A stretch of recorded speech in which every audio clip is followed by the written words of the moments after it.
कुछ कहानियां धूल में छिपी समय के पन्नों में बंद होती हैं। यह भी ऐसी ही एक कहानी है। बहुत पुराने समय की बात है। एक महान सम्राट का महल था, जिसके महल में एक सुंदर बाग था। उस बाग की सबसे खास चीज थी एक सेब का पेड़, जिसमें असली सोने के सेब लगते थे। राजा ने पेड़ की सुरक्षा के लिए खास इंतजाम किए थे। जब फल पकते तो पहरेदार दिन रात पहरा देते। लेकिन एक दिन माली ने देखा कि एक सेब गायब है। उसने तुरंत राजा को खबर दी। राजा को हैरानी हुई कि इतनी सख्त निगरानी के बाद भी चोरी कैसे हो गई। राजा ने ऐलान किया कि जो चोर का पता लगाएगा उसे इनाम दिया जाएगा। सबसे बड़ा राजकुमार आगे आया और बोला, मैं रात में पहरा दूंगा। राजा ने इजाजत दी, लेकिन कुछ घंटे बाद ही राजकुमार को नींद आ गई। सुबह देखा एक और सेब गायब था। अगली रात मंझले राजकुमार ने कोशिश की, लेकिन वही हाल हुआ। उसे भी नींद आई और सेब फिर चोरी हो गया। राजा अब चिंतित हो गया। तभी सबसे छोटा राजकुमार आया और बोला, मैं पहरा देना चाहता हूँ। राजा को उस पर भरोसा नहीं था, इसलिए डांटते हुए बोला, तुम क्या कर लोगे? तुमसे बड़े राजकुमार नाकाम रहे, तुम क्यों समय बर्बाद कर रहे हो? लेकिन छोटे राजकुमार ने आग्रह किया, मुझे एक मौका दीजिए। राजा ने अनिच्छा से अनुमति दे दी। रात में छोटा राजकुमार पहरे पर बैठा। जब आधी रात हुई तो राजकुमार ने देखा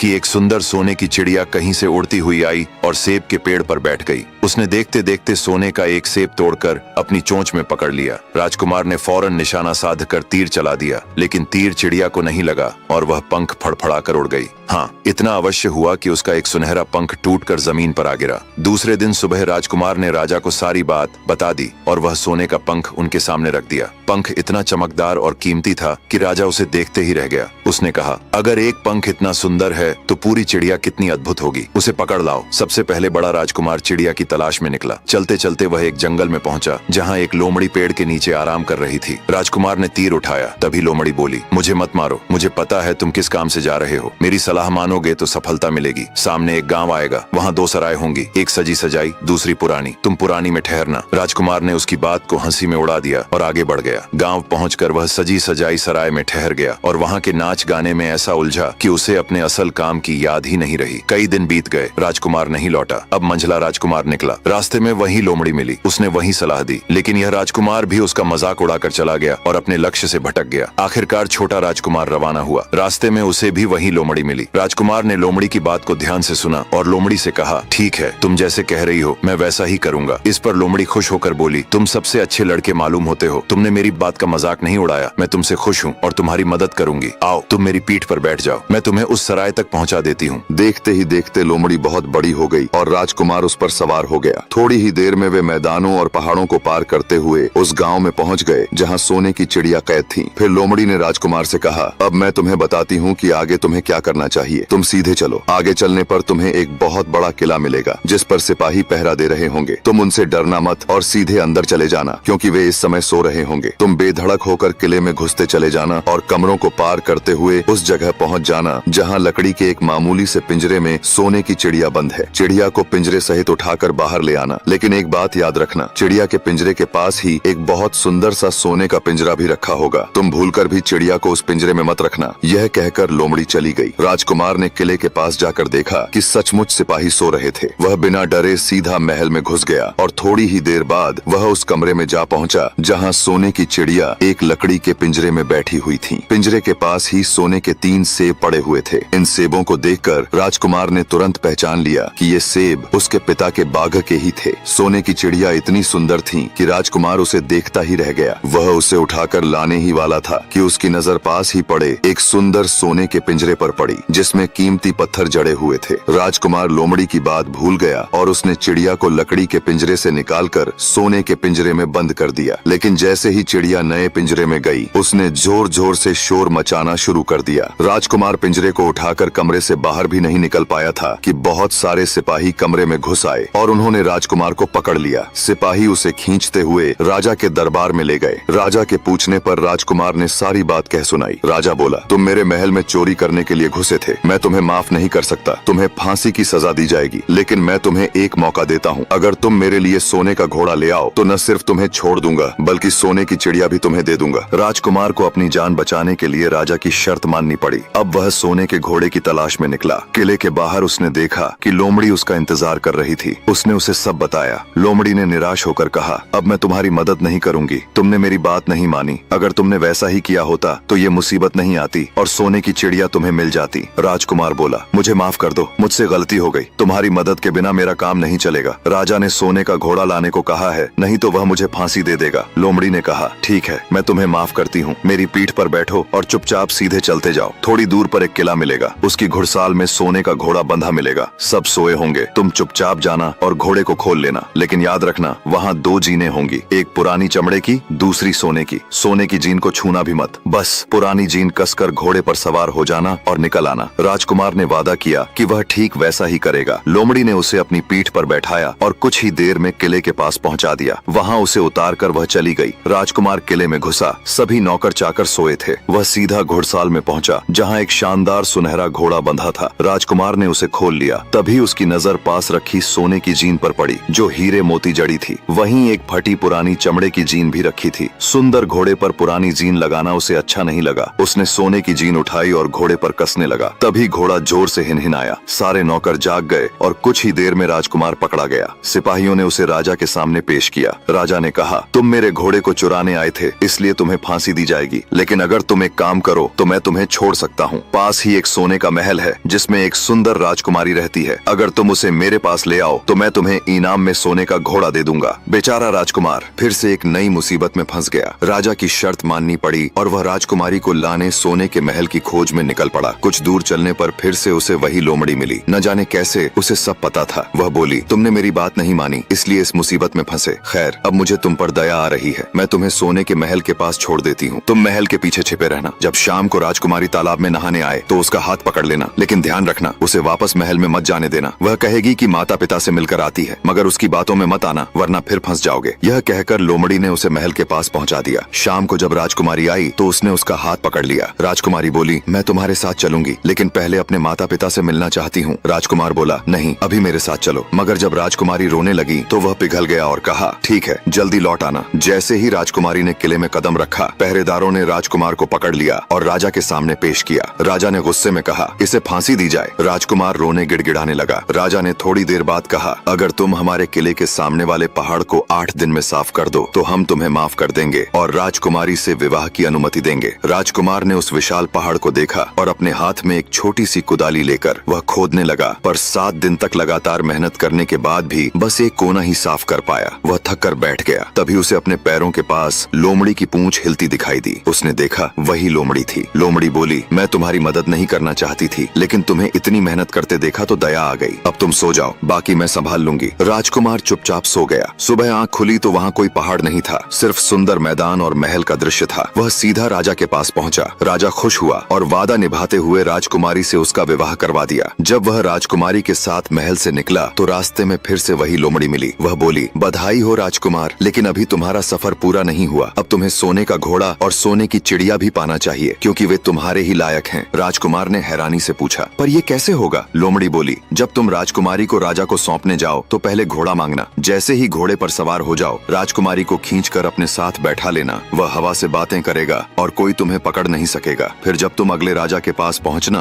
तो पहले चिड़िया मांगना। जैसे ही पिंजरा हाथ लगे, उसे छीनकर घोड़े को दौड़ा देना। सब कुछ तुम्हारा हो जाएगा। राजकुमार ने वही किया। घोड़े पर सवार होकर वह राजकुमारी और चिड़िया को लेकर निकला। कुछ दूर जाने पर लोमड़ी फिर मिली। राजकुमार ने कहा, तुम्हारी वजह से मुझे चिड़िया, घोड़ा और राजकुमारी तीनों मिल गए। बताओ क्या इनाम दूं? लोमड़ी बोली, अगर सच में खुश हो तो एक तीर चलाकर मुझे मार दो, यही मेरा इनाम होगा। राजकुमार चौंक गया। तुमने मेरी जान बचाई और मैं तुम्हें मार दूं? ये मुझसे नहीं होगा। लोमड़ी उदास हो गई और बोली, ठीक है, मत मारो, पर 2 बातें याद रखना। कुएं की दीवार पर मत बैठना और ऐसे लोगों पर धन मत खर्च करना जिन्हें फांसी होनी हो। राजकुमार हंसते हुए बोला, तुम भी अजीब हो, भला मैं कुएं की दीवार पर क्यों बैठूंगा और फांसी के मुजरिमों पर धन क्यों खर्च करूंगा? लोमड़ी कुछ नहीं बोली, बस अलविदा कहकर चली गई। राजकुमार आगे बढ़ा और उसी गांव पहुंचा जहां पहले 2 सराय थीं। वहां बगीचे में भीड़ लगी थी। पता चला 2 लोगों को फांसी दी जानी है। जब वह पास गया तो देखा वे उसके अपने ही 2 बड़े भाई थे, जो जुए, झगड़े और लापरवाही में सब गंवा चुके थे। अब गांव वालों ने उन्हें फांसी की सजा दे दी थी। राजकुमार भावुक हो उठा। उसने कहा, मुझसे धन ले लो पर इन्हें छोड़ दो। और वही हुआ जिससे लोमड़ी ने उसे पहले ही सावधान किया था। वो सब कुछ दोहरा रहा था जो उसे नहीं करना था। बहुत कहने पर लोग मान गए और दोनों को रिहा रिहा कर दिया। राजकुमार भाइयों को छुड़ाकर आगे चला। कुछ दूर पर जंगल में उन्हें एक कुआं दिखा। राजकुमार ने कहा, कुछ देर यहीं आराम करते हैं, पानी पीकर फिर चलेंगे। राजकुमार कुएं की दीवार पर बैठ गया। वह भूल चुका था कि लोमड़ी ने मना किया था कुएं की दीवार पर मत बैठना। तभी भाइयों ने उसे धक्का दे दिया और वह कुएं में गिर गया। फिर राजकुमारी और सोने की चिड़िया लेकर वे अपने राज्य लौट आए। उन्होंने राजा से कहा, हम सोने की चिड़िया, सोने का घोड़ा और राजकुमारी लाए हैं। राजा और राज्य के लोग खुश हो गए, लेकिन राजकुमारी दुखी थी। उसने खाना पीना छोड़ दिया, घोड़े ने भी दाना पानी छोड़ दिया। सोने की चिड़िया भी चुपचाप रहने लगी। उधर छोटा राजकुमार कुएं में बैठा अपने भाग्य को कोसता रहा। तब उसे लोमड़ी की याद आई। जैसे ही उसने लोमड़ी को याद किया, वह कुएं के मुंह पर आ पहुंची। लोमड़ी बोली, मैंने कहा था कुएं की दीवार पर मत बैठना और फांसी के कैदियों की मदद मत करना। खैर, आखिरी बार मदद कर रही हूँ, मेरी पूंछ पकड़ो। उसने पूंछ लटकाई। राजकुमार उसे पकड़कर बाहर निकल आया। राजकुमार घर की ओर चला। जब वह महल पहुंचा तो सोने का घोड़ा खुशी से हिनहिनाया, चिड़िया गाने लगी और राजकुमारी के आंसू थम गए। राजा ने कारण पूछा। राजकुमारी बोली, मैंने सब सच पहले ही बता दिया था। आपके बड़े बेटों ने छोटे राजकुमार को धोखा दिया था, वही मेरा पति है। राजा ने छोटे बेटे को गले लगा लिया। उसने उसे राजगद्दी देने का निश्चय किया। दोनों बड़े भाइयों को राज्य से निकाल दिया गया। फिर राजकुमार और राजकुमारी का विवाह धूमधाम से हुआ और वे सुख पूर्वक रहने लगे। लेकिन राजकुमार लोमड़ी को नहीं भूला। एक दिन वह उसे ढूंढने जंगल गया। उसने देखा लोमड़ी पेड़ के खोखल में उदास बैठी थी। लोमड़ी बोली, अब क्यों आए हो? तुम्हारा काम तो निकल गया। राजकुमार बोला, तुमने मेरी जान बचाई है, मैं तुम्हें अपने साथ रखना चाहता हूँ। लोमड़ी बोली, अगर सच में इनाम देना चाहते हो तो मुझे एक तीर मार दो। मैं लोमड़ी नहीं, राजकुमार हूँ। एक जादूगर के श्राप से मैं लोमड़ी बन गया हूँ। यह सुनकर राजकुमार चौंक गया। उसने तीर चलाया। तीर लगते ही लोमड़ी मर गई और उसमें से सुंदर राजकुमार निकला। दोनों गले मिले और महल लौट आए और फिर सभी प्रसन्नता पूर्वक रहने लगे।